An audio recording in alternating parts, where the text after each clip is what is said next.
I learned about the station from a trucker named Calvin Hollis. The kind of rangy, big-jawed dude that you meet at a truck stop diner at 2 a.m. when the only people awake are caffeine junkies and the loneliest hearts in the state. I was driving across the desert to interview for a small town reporting job, half convinced the road would swallow me whole. Calvin and I struck up conversation over watery coffee. He asked what music I listened to on night drives. Whatever the FM dial gives me, I said, shrugging. He leaned in, voice low. Ever scroll past the numbers after midnight? Round about 103.3 on the fringe. You might catch WZXB. That's the one that only talks to people who shouldn't be awake. He said the last part with a grin, but something tight flickered behind his eyes. I jotted the call letters down, because a journalist never discards lore that strange. Calvin paid his bill and lumbered out the door. At the counter, the waitress, a tired woman with a smoker's rasp, told me Calvin passed through every month. Always leaves some spooky rumour, she said. Last time, flash flood ghosts near mile 92. A month before, lights hovering over a canyon. I laughed, but the joke soured on my tongue. On the drive west, I kept staring at the dash clock, tapping the seek button every few miles, half hoping for nothing. It was 1:15 midnight when static parted like a curtain and a silky voice slid through the speakers. Welcome, restless one. You're tuned to WZXB, where the desert breathes and the night remembers. The DJ's tone was hypnotic, equal parts lullaby and funeral mass. My headlights carved tunnels through black emptiness. The horizon was gone, replaced by shifting dunes and scrub. Tonight's forecast, the voice whispered, calls for dead air and company. A crackly lull drifted in. Some old blues guitar I couldn't place. Notes warbled, slowed, reversed. It felt wrong, like hearing your own heartbeat played backwards. The track faded, and the DJ returned. Caller 1, you're on the air. No ring, no click. Just a new voice, raspy and desperate. I'm lost out near mile 73. Is anyone listening? I tensed. Mile 73 was exactly behind me 10 minutes ago. We hear you, the DJ crooned. Describe your surroundings. A gust rattled my cab. The caller's breath hitched. No stars, no road markers, my headlights. He fell silent, then screamed, quick and gurgling. Static swallowed him whole. Oh, we lost our friend, the DJ sighed, almost amused. Lines stay open. I jabbed the power button. Silence. My pulse thundered in my ears. 30 seconds later, curiosity won. The station was back, only faint guitar hiss. I convinced myself it was performance art, a pirate broadcast pranking insomniacs. Still, I kept the volume low, all the way to the shabby motel on the edge of Bleak Creek, Arizona. Sleep didn't come. Each creak of the AC unit sounded like the DJ sighing in the dark. I landed the job at the Bleak Creek Gazette. Circulation 1200, if you count double for the sheriff and the mayor's dog. I wrote about county fair pie contests and rattlesnake safety seminars. But after dark, my thoughts drifted to WZXB. A week after arrival, I started combing archives. FCC databases, enthusiast forums, pirate radio blogs. Nothing. 103.3 FM belongs to a Christian, easy listening station 3 states away. Its tower nowhere near our desert. Late one night, gnawing on vending machine jerky, I found a lonely thread on an abandoned message board. Anyone else hear the midnight station out west? Heard pleas for help on air. January 12th, 1993. Friend vanished same night. Never found. The username was Desert Howl. There were no replies. A chill prickled my scalp. I bought a vintage shortwave receiver from a pawn shop, rewired its antenna, and drove out past city limits. Bleak Creek's single traffic light winked behind me. Midnight crept closer. At 12:01, 103.3 exploded into static, then cleared.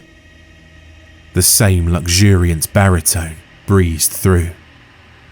Ah, a returning traveller. We admire loyalty. He couldn't know it was me, could he? I swallowed. Tonight, he continued, tell us what haunts you, and perhaps we'll let you pass. Guitar chords slithered up the scale.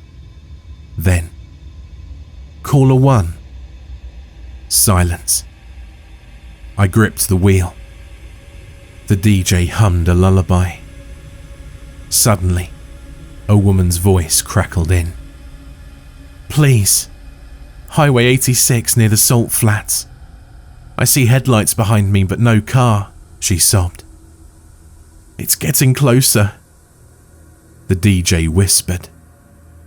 Embrace it. Her line went dead. I nearly swerved when movement flashed in my rearview mirror. Just tumbleweeds skipping across pavement. Enough. I killed the engine on a dirt turnout, breathing dust and fear. My recorder captured everything. I'd publish an expose and bust the hoax. But as I reviewed the tape back home, my computer glitched. The audio twisted into shrieking feedback and then corrupted entirely. The file had 0 bytes. The backup cassette? Blank hiss. Like the station didn't want proof. 2 weeks later, Calvin Hollis rolled into the diner again. I cornered him, voice shaking. WZXB is real. What do you know? He studied me, eyes bloodshot. Wish I'd never tuned in, kid. He rolled up his sleeve. Deep, jagged slices pocked his forearm. Drove off the road the first night after they answered my call. Said my past was chasing me. I saw my dead brother in my high beams. He gulped black coffee. Lost control, wrecked in a wash. The cuts, barbed wire. Why keep listening? I asked. He chuckled, hollow. Once you hear them, they hear you back. Radio won't stay silent. Static starts talking. Sleep, forget that. I pressed for more, but he left mid-sentence, muttering. Road's hungry. That night, my bedside radio switched on by itself at 12:04. The DJ cooed. We see you, writer. I hurled it against the wall. Batteries spilled like guts, yet the speaker crackled on. You can't kill the frequency. I smashed it with a lamp until silence reigned. I confided in Scarlett, the Gazette's layout editor. sharp-tongued, an amateur ham radio hobbyist. She laughed until I played a still intact snippet on my phone. The DJ's velvet voice whispering my name. Her grin died. The signal could be ground wave skip, she said weakly. But names? She chewed a nail. Look, some transmitters embed metadata. Maybe a hacker. Scarlet, my recorder wiped itself, I snapped. Explain that. She sighed. I won't, but I'll help. That Friday, we drove to a ridge overlooking the desert, hauling Scarlet's portable spectrum analyzer and a collapsible antenna. Midnight hit. WZXB oozed through the headphones. The analyzer's screen writhed. No stable carrier wave, just a roving spike that jumped frequencies in impossible patterns. That's not RF as we know it, Scarlet muttered. Then what? I asked. Something between frequencies, like it piggybacks on the hiss, she paled. We should stop. The DJ's voice fluttered from the headset, louder than before, though volume knobs were low. Scarlet, your heartbeat is exquisite. She ripped the cans off, eyes wild. Take me home. A pattern emerged. Every time WZXB addressed a caller by name, that caller vanished within 48 hours. Confirmed by police bulletins, social media pleas, or, in Scarlet's case, by the empty chair at the Gazette the next Monday. She'd texted me at 11 p.m. on the Sunday. Stations outside the house, voices in the rain. I tore across town to her apartment. The door was unlocked, with coffee steaming on the desk. There was no sign of her. My pulse in my ears, I noticed the baby monitor on her kitchen counter. The one she hacked into a cheap wideband receiver for fun. The speaker fizzed with faint applause. Then the DJ intoned. Scarlet exits the broadcast. Who's next? I collapsed. They'd taken her. After that, every electronic in the house turned against me. The microwave was saying, midnight is closer than you think. The shower radio saying, let's wash away the daylight. Cell phone alarms chimed at 12:05 a.m. with recordings of people begging for help. I smashed devices, but even unplugged wires sang with low hums. Sleep ebbed into hallucination. I drifted at my desk, jerking awake to scribbled notes I never wrote. I read them. They broadcast from the dead air between stations. Radio waves carry souls. Midnight is a door, not a time. I knew I'd join the missing unless I ended the signal. But how do you kill a ghost frequency? In county maps, I found a scar of restricted land, Dead Horse Canyon, 5 miles from the diner where Calvin spoke. Old rumours claimed a Cold War relay tower once stood there, toppled in an earthquake, wires buried under rock.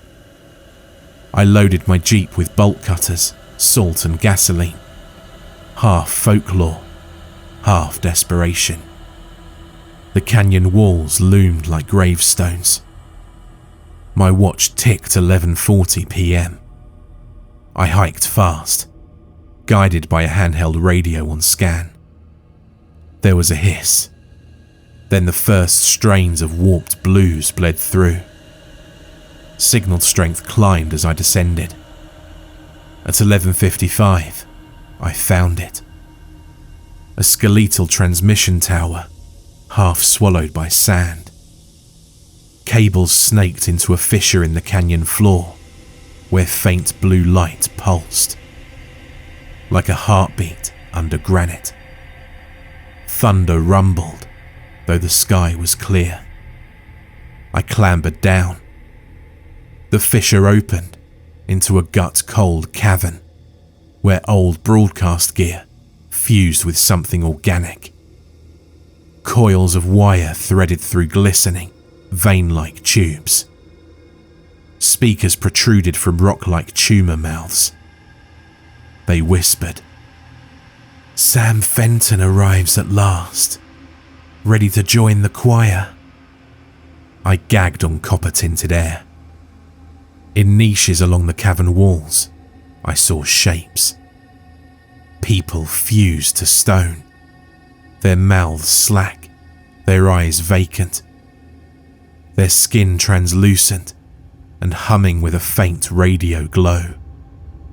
Scarlet, Calvin, the missing hikers. Their bodies were antennae in a living array, conducting midnight dreams into sound.